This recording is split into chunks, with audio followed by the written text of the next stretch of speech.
combine 120 grams or about 1 cup of coconut flour, 15 grams or around 1 tablespoon of baking powder, a 1/4 teaspoon of salt, 19 grams or around 1.5 tablespoons of the brown sugar sweetener of your choice. I'm using brown monk fruit sweetener. Add 75 grams or about 1/3 cup of the granulated sweetener of your choice. I'm using granulated monk fruit sweetener.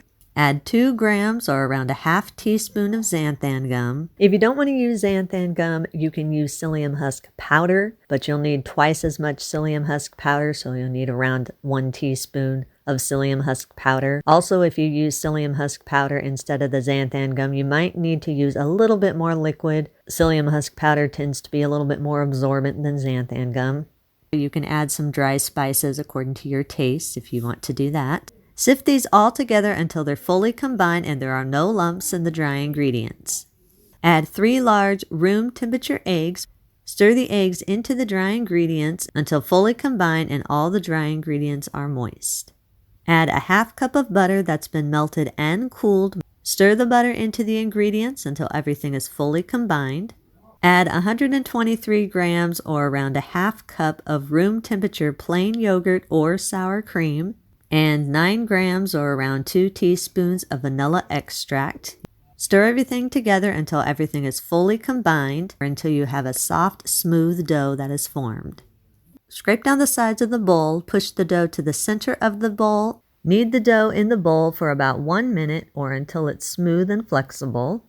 Your dough should be slightly moist, but it should not be sticking to your hands and it should not be breaking off into chunks. If it's breaking off into chunks, then it's too dry and you need to add just a tiny bit more, either room temperature water or room temperature milk of your choice.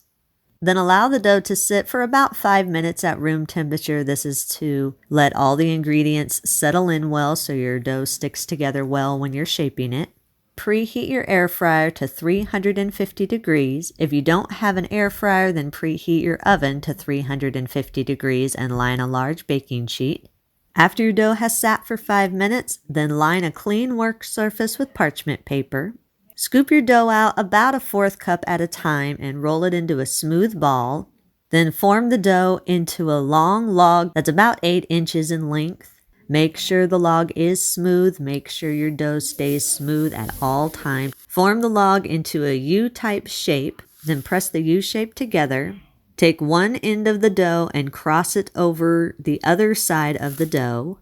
Then take the opposite side of the dough and cross it over the other side of the dough, kind of like you're forming a braid. Keep repeating and alternating sides of the dough until you reach the end of your dough. For me, it's just twisting around about twice. Once you've reached the end of the dough, then dampen your fingers a little bit with water, just a tiny bit, and seal the ends of the dough together so you have a smooth bottom of your donut.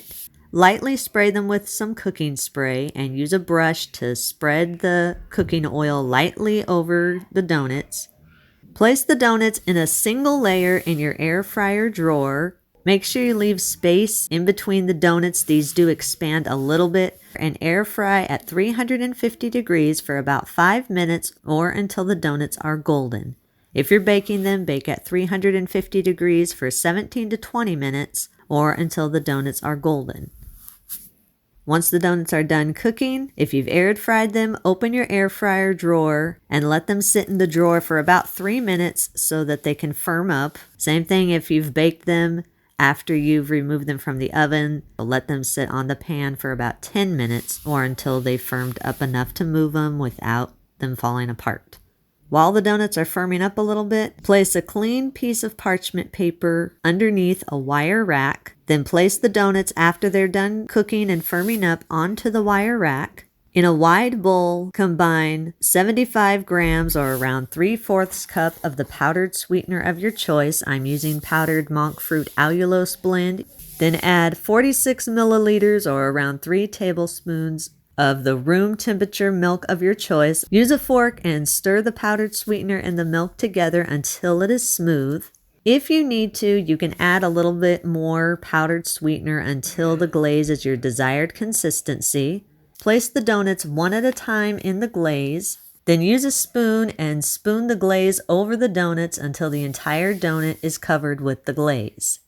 Place the donuts back on the wire rack. Make sure that parchment paper is under the wire rack because this glaze will drip off a little bit. Then allow them to sit for around 10 to 15 minutes so the glaze can firm up a little bit.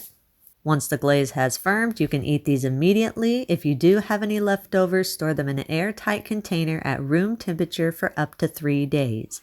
Eat and enjoy.